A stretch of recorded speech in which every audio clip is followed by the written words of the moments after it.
Every time you get home, you catch me in the kitchen, covered in flour, with my hands in the dough.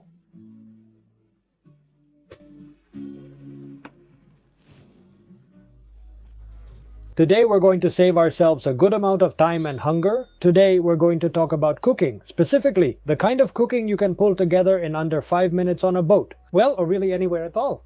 Oh, that works out really great for me because I have exactly 5 minutes free right now. Anyway, very good and very well acted. We're really great. The method. Method acting is simply getting into character. That's it.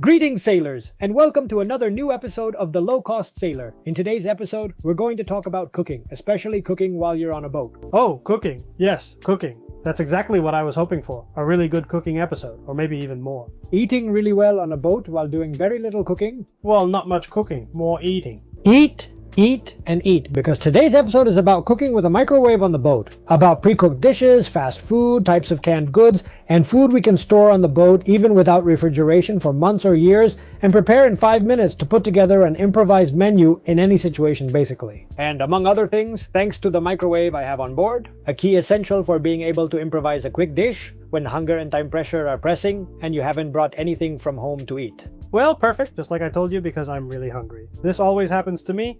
You have me record at this time when I'm seriously hungry, and you never end up feeding me. So let's see if today it's finally my turn. You're in luck today because I also bought 2 super premium style menus. The €4 ones, €4 each. A hearty menu. Turkey stew with vegetables and lamb stew with potatoes in sauce, served with freshly baked bread and the occasional appetizer that you're going to enjoy. So you can see, I'm going to make you some truly chef-level dishes. I mean, well, a €4 chef, but still a chef. But anyway, before I can get you something to eat, we're going to have to get a bit of the work done first, which is what we actually came here to do. Today we're going to talk about quick meals on board. And it's not that I don't like elaborate food or cooking and that sort of thing. In fact, I usually cook at home. Time is a really scarce commodity in my life, more and more so, and I have to make the most of weekday afternoons to go sailing and enjoy the boat in the little time I can afford. So you can get a clearer idea, a fairly typical weekday. One of those when I can quietly sneak away to go sailing for a bit. My life is kind of like this. The day starts at around 6:40 when the alarm clock goes off. Ah, no, that was my earlier life. These days, the alarm clock can go off at pretty much any time between 2 in the morning and 7, and it's usually less like a normal alarm and more like faint grunts, a yell, or even a whole chorus of yells. In the very worst cases, it's basically a biological alarm clock. Biological. Super biological. From there, the mission of feeding my children begins. I have to admit that at that hour, I can't really tell one from the other, and it's not like I truly care, to be completely honest. At 4 in the morning, Mario and Gabriel become both one and the other. And once we've finished giving them their bottle, we've gently and quietly put them back in the carry cot or the crib, depending on the day. I can still make the most of the very last minutes of sleep I have left, which sometimes are none at all. Other times they're 5 minutes that I grab quickly and fast. But in any case, whether it's 0, 5, 10 or even 3 minutes, they're always welcome and really very well used. And then the day starts all over again. If the night has been good, this will be the second time I've started my day today. If the night has been bad, it might be the third or even the fourth time. And after I've finished my morning routines, it's time to head off to work. It could be a bright sunny day, or it could have dawned as rainy. But this is Santander, and whatever the weather is like when you go to work doesn't necessarily have anything to do with what it'll be like when you head out. So what one hopes for is to start working while I have my healthy breakfast. And if the day behaves itself, after dealing with various problems, writing a bit of code, designing some solutions, and being in one meeting or another, it might, only might, be that you manage to leave work on time. At 3 p.m., if I'm lucky and it's sunny, the stars might align. Today the kids are with my in-laws, and Lara has Pilates until 6. I have 3 hours ahead of me to sail, enjoy myself and eat. I almost forgot. Eating. If I want to make the most of these 3 hours I have ahead of me, I'm going to have to eat on the boat, and it's going to have to be something quick. Good thing I always have things ready to eat on the boat in case I have to improvise like today. Because when you suddenly have 2 kids and live in a city with weather as changeable as Santander, you have to be willing to improvise if you want to enjoy yourself. Well then, let's stop talking about my life, because today we came here to talk about cooking and to talk about my life as a dad and my crap in general. There's already my alternate channel and my puppy YouTube accounts on Instagram, TikTok, Twitter and Facebook, our new project. You've already got it on every social media platform, so let's get to work. Let's talk about cooking, or better yet, about improvised food. Thank goodness, I honestly don't even know what else I have to do anymore for you to finally understand me. I'm hungry, just feed me already. Don't worry, the food will be here soon, not now. When it comes to improvising something to eat really quickly, and I'm telling you, for me really quickly means less than 5 minutes. I know there are healthy and tasty things that can be cooked very quickly too, but we're talking about making something really super fast, with limited ingredients, and that also keeps well on a boat. Here, the first option and one of the best options you can have is to buy ready-made takeout food. Something that a few years ago seemed almost exclusive to Telepizza. There really wasn't much else, and that little by little has made its way into supermarkets themselves, like Mercadona or Carrefour, which now offer you all kinds of dishes ready to take right away, and which can be a good resource at certain times. This thing about ready-made supermarket food, I remember the first times I saw it, and it surprised me, at least on the scale you see nowadays, was quite a few years ago in San Francisco, during a period I spent with Carlos. Do you remember? The one where we were working over there for a few months. Yes, that you wouldn't let me buy it. That you wouldn't let me buy natural juice. You only let me buy the Sunni one because you said the natural one was very expensive. It was just that it was very expensive, and it was surprising that it was easier and even cheaper at the supermarket we had under our building to buy ready-made food than to buy the ingredients and make it yourself. Those were great times. We even got to sail on an America's Cup yacht. Anyway, you didn't really know how to properly upload and post the photos and the video from back when we were on the America's Cup sailboat. Yeah, now I'm sure you asshole will go, and instead of showing me at the helm, you'll put yourself steering. Of course.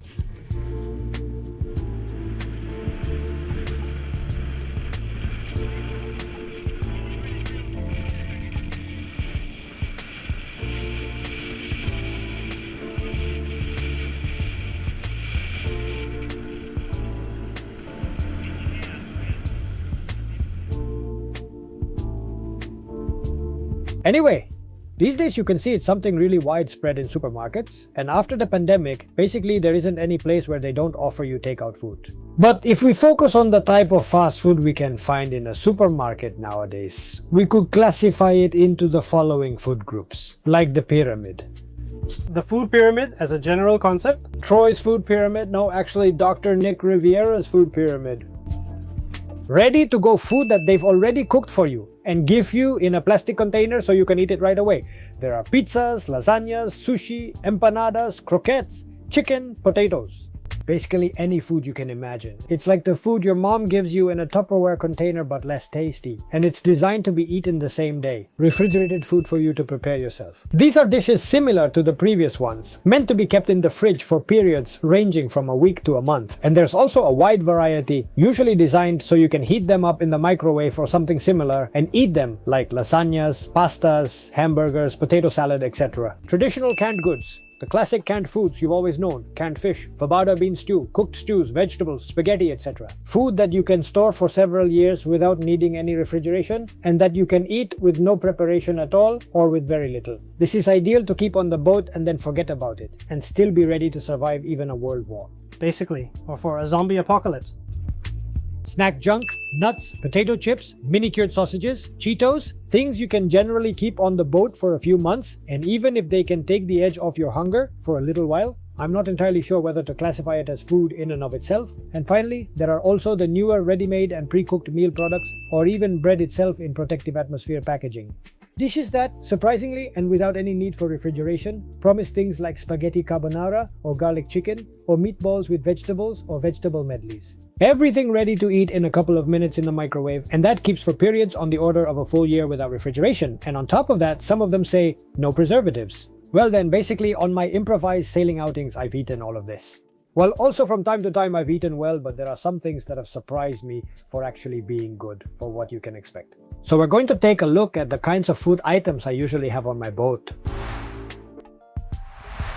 Cold items that don't require preparation. Let's start with some things that are eaten cold and don't require any preparation at all. Among canned goods, there are a number of items we can eat directly without needing any preparation, so they're perfectly suitable to eat on any kind of boat and in any situation. Among the usual staples I typically keep on my boat in this particular category, you can find things like deli salads, crab salad, alioli potatoes, and other ready-to-eat items that you really do need to keep in the fridge. So, for example, crab salads, aioli potatoes, or even complete salads that come in their container with their sauces or with their corresponding tortillas. For making wraps, they're really not that bad, I'm telling you. At the end of the day, they're more or less fresh products with their respective shelf lives and the need to be kept refrigerated. Here, just to give you an example, I'd highlight Mercadona's salmorejo, for instance, which is a pretty regular part of my summer diet, or the chicken wraps in salad format, for which you don't even need to have any bread, and something like crab salad, plus other similar ones to Russian salad.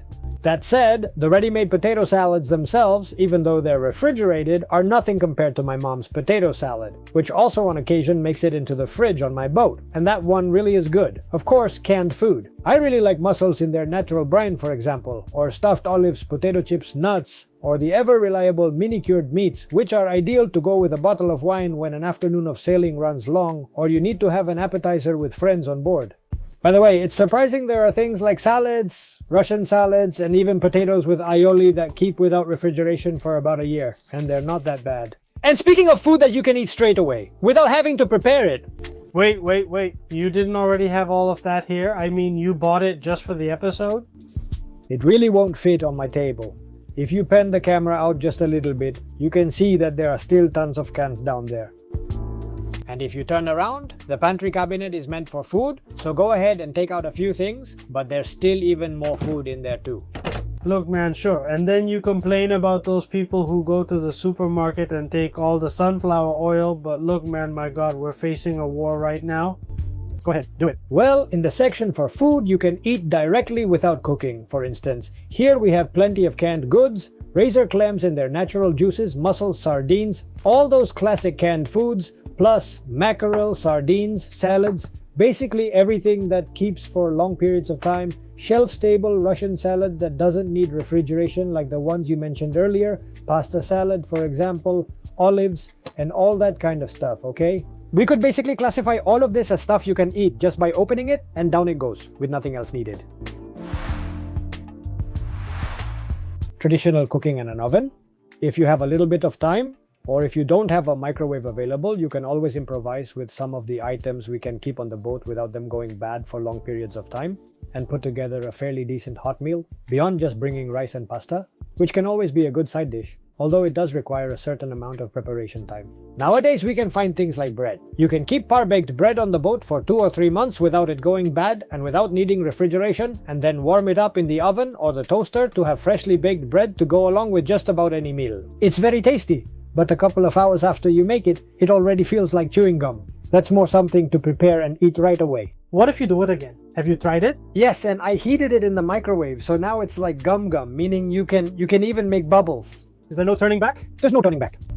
Along these same lines of traditional cooking, there are stews, an endless and quite rich source of a wide variety of dishes that you only have to heat up in a pot or in a double boiler. Fabada bean stew, lentils with chorizo, potatoes in jars, sausages, various stews, vegetables. Of all this over here, we have a bunch. We have pasta and that kind of stuff, but we also have, well, fabada stews, or meatballs, or Rioja-style chickpeas, Madrid-style cocido, whole potatoes that you can later use to pair with other things, and that are stored here and that expire in 2027, so these will get used up this year, or asparagus. You can even keep sausages here, and these expire in September 2026. I'm going to make rice with sausages one of these days. A wide variety of things we can use, just in case one day we have to flee out to sea because of another pandemic, war, or something similar.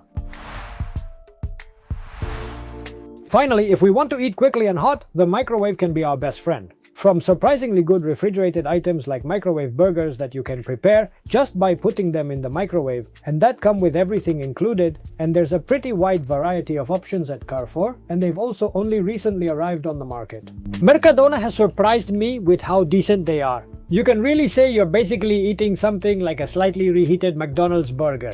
Obviously, they're not even remotely comparable to a fresh burger from an actual burger place, but a minute and a half in the microwave and about a month of shelf life in the fridge make it a really great idea to have on the boat just in case. For example, you can heat it up and eat it while you're sailing. Very useful. Of course, all the canned stews we saw earlier can be prepared in just 4 minutes in the microwave, which makes them truly fast food, spoon-ready dishes that still preserve the flavors and textures typical of homemade stews. Honestly, I like lentils. I pick them up pretty often even at home. There are probably people here already tearing their hair out. Just a reminder that we're talking about improvised survival food. Something for a sailing day that unexpectedly runs long, or for a full-on zombie apocalypse. You don't have to justify yourself, David. You like this pre-cooked food, and that's that. It's totally fine, David.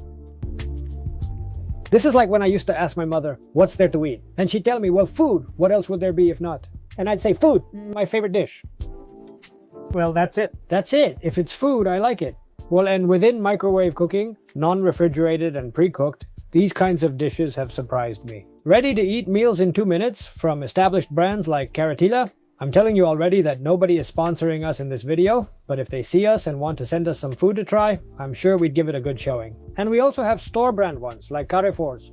There's a bit of everything. Carrefour, garlic chicken, I like this one. It expires in March 2027. Lasagna, bolognese, meatballs with vegetables, fideuà, stewed lamb. This one weighs little because we just finished eating it.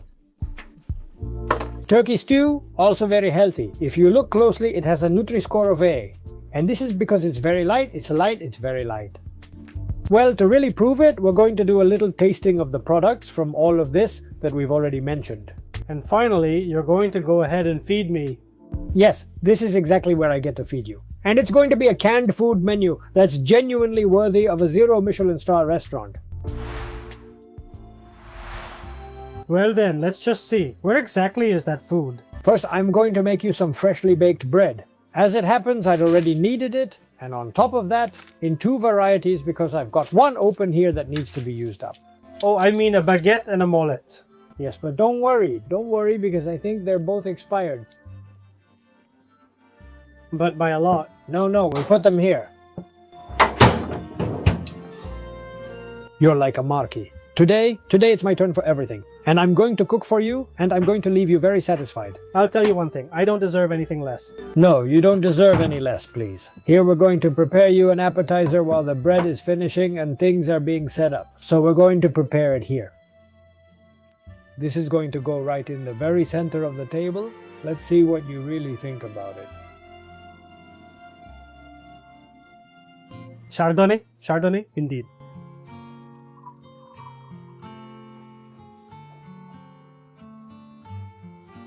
Excellent choice. All right. I'm going to serve your companion. Let's have an appetizer. Let's make a toast first. Why are we toasting? To our current YouTube channel, to our future daddy YouTuber, and to our new contribution to social media, Instagram and things like that, and to the projects that are going to come along in the future. Those secret projects. This is perfectly safe to drink. We've fought in even worse arenas. I mean, far worse than this. Seasoned with Viña Mejencia. This is actually quite good. As soon as the bread is properly ready, the main course will arrive. Well, the appetizers so far are perfectly fine, and they're very nicely paired. This boxed wine, just like the wise man always says, the box is simply a container, and not really a true mark of quality. Of course, there can be fabulous boxed wines. Why aren't there? Because society is full of prejudices. People see the box and that's it. They say it's wine. It's true. Obviously they have it in red, but I haven't really dared. I still have some kind of respect for myself. But in white, which you have with an appetizer, nice and cold and all, it absolutely saves my life. The bread, which will be a little bit hot, but freshly made, with 2 slightly different degrees of doneness. White if you prefer the bread to be a bit whiter, or just a little more toasted. Alright. Well, we're going to try it, right? And now here comes the main course. The audience will have already seen all of these pre-cooked dishes that I've got stored around here.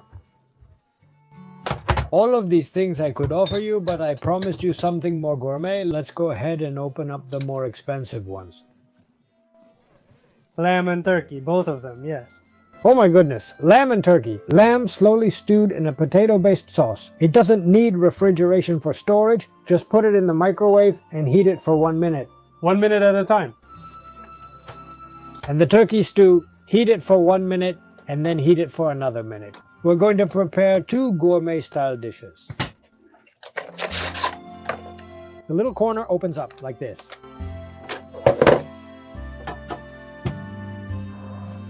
This is real food, and now we'll play. You'll decide for yourself whether it's good or not.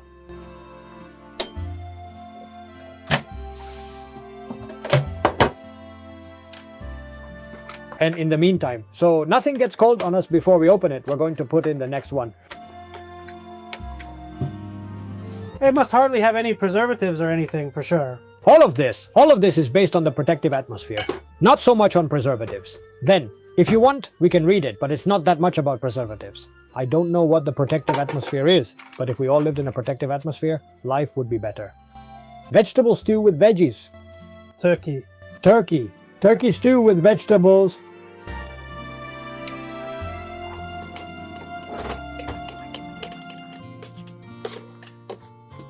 What was the lamb with? Lamb with potatoes. Well, for the table, right? Yes, let's get started now. Well, which one should we start with? The turkey, right? Since the turkey is a bit less fancy, it has a little bit less flavor. The lamb is stronger, right? Well then, we'll have to eat it together with the turkey and pour on some sauce. We even have enough to serve it all?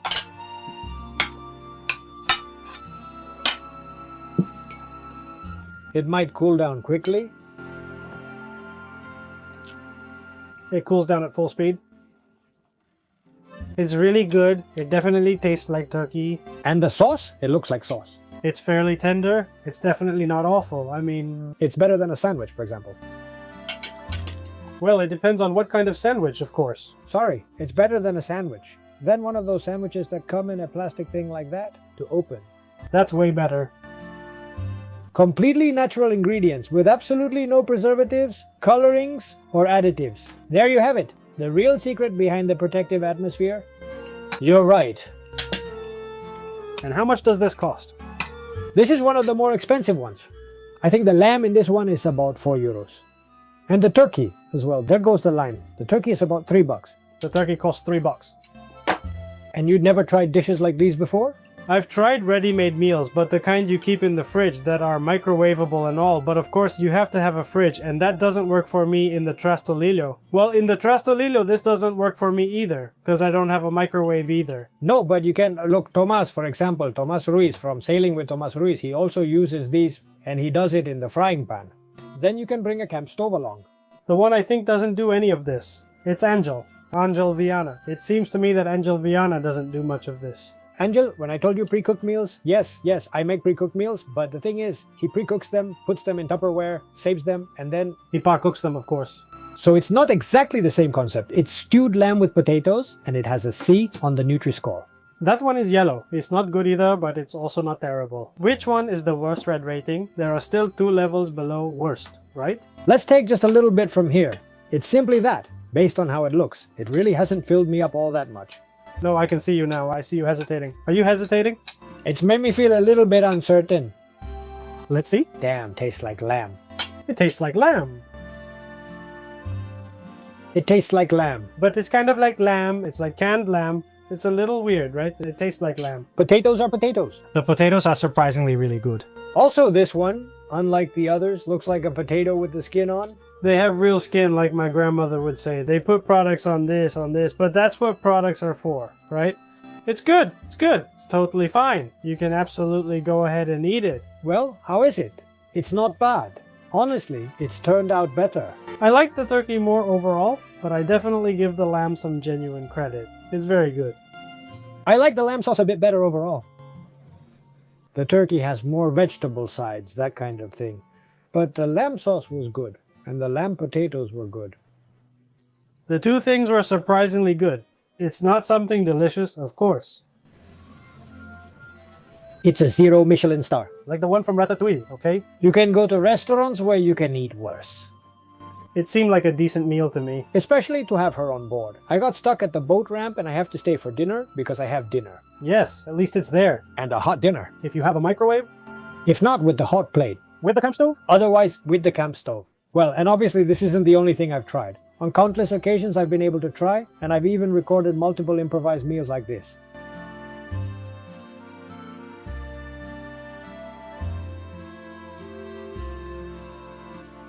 Well, Lara, how's this food that isn't cold or anything? And that we improvised in 1 minute in the microwave? Well, it's edible, but, well, it's not exactly gourmet. We know?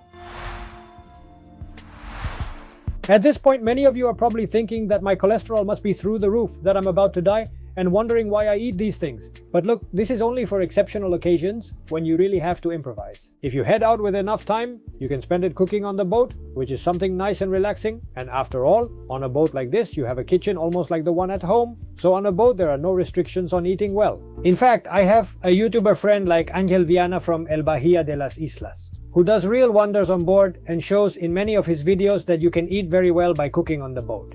And of course, you can always cook something for yourself, or even better, invite a friend to come over and cook something for you. Sure, but maybe we could invite some kind of semi-famous cooking YouTuber or something along those lines and convince them to come and cook. For example, Super Pilopi lives nearby around here. And honestly, I wouldn't mind if they made us a dish on the boat, especially some of the kind they make that are more on the junk food side. There are those sandwiches and stuff. Or maybe we can convince someone who really cooks well. Someone, I know. Someone with a few of those Michelin stars who could come right here and cook for us on the boat. A Michelin star chef? Yes, why not? Well, you're not going to believe it. But the truth is that some chef with Michelin stars, many, has already been on this boat and has even had dinner on it. Although, that said, he didn't cook anything. I don't know if he'd be willing to come cook for us, Liv, but hey, who knows?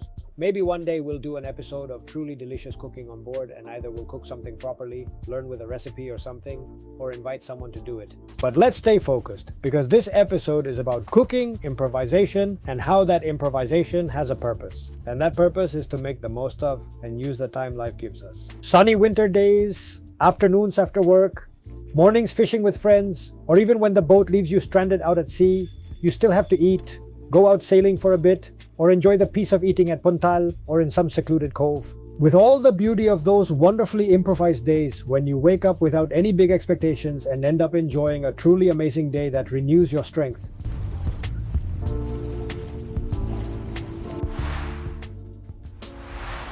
The truth is that food preservation has evolved tremendously since the days of the great explorers and their salted preserved foods, so they could manage to survive long ocean crossings and scurvy. These days, there's an almost endless variety of food, and above all, reasonably decent food that can last for months or years stored on the boat, which is a big help for being able to enjoy days of improvisation.